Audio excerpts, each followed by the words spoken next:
રાજકોટ સહિત સમગ્ર ગુજરાતમાં આજથી અમૂલ દૂધના ભાવમાં પ્રતિ લીટર ₹2નો વધારો અમલી બન્યો છે। મોંઘવારીના સતત વધી રહેલા માર વચ્ચે દૂધના ભાવમાં થયેલા આ વધારાથી સામાન્ય જનતાને ખાસ કરીને ગૃહિણીઓમાં ભારે રોષ જોવા મળી રહ્યો છે। દૂધ મોંઘું થતાં હવે તેની સાથે સંકળાયેલી ચીજ વસ્તુઓ જેવી કે ચા, કોફી અને મીઠાઈઓના ભાવ પણ વધવાની શક્યતા છે। આર્થિક ફટકાના કારણે મધ્યમ વર્ગના લોકોનું માસિક બજેટ ખોરવાઈ જતા લોકોમાં નિરાશા જોવા મળી રહી છે। રાજકોટથી મિલન ત્રિવેદીનો રિપોર્ટ। શું કહેશો? અમૂલ દૂધમાં વધારો આવે છે?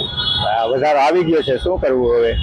કઈ કઈ વસ્તુમાં વધારો છે ને કેવો ભાવમાં વધારો આવે છે? ભાવમાં ગોલ્ડમાં ₹2 લીટરે વધેલ છે, દહીંમાં કિલોએ ₹3 વધેલ છે, અમુકમાં વજનમાં ફેરફાર કરેલ છે। ગ્રાહકોને કેવી મુશ્કેલીઓ સામનો કરે છે? મુશ્કેલી તો બહુ પડે છે, કેમ કે બધા સાથે છૂટાની લપ થશે અને બીજું કે આ લોકો જાણ કર્યા વગર અમને અગાઉ જાણકારી આપ્યા વગર અચાનક ભાવ વધારો કરી નાખે છે, તો એ અમને છૂટામાં જ લપ કરે ને ગ્રાહક સાથે પ્રીત જૂની હોય તો લપ થાય છે।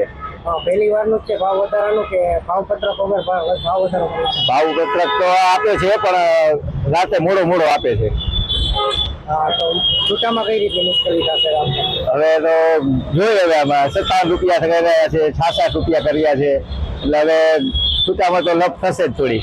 ગ્રાહકો ડાયરેક્ટ માની જશે કે પ્રિન્ટ? ના, માની તો જાય છે, વાંધો નથી આવ્યો। પ્રિન્ટમાં હજી અમુકમાં વધેલ છે, અમુકમાં નથી વધેલ, એટલે થોડુંક બાકીનામાં પણ વધારો હોય શકે?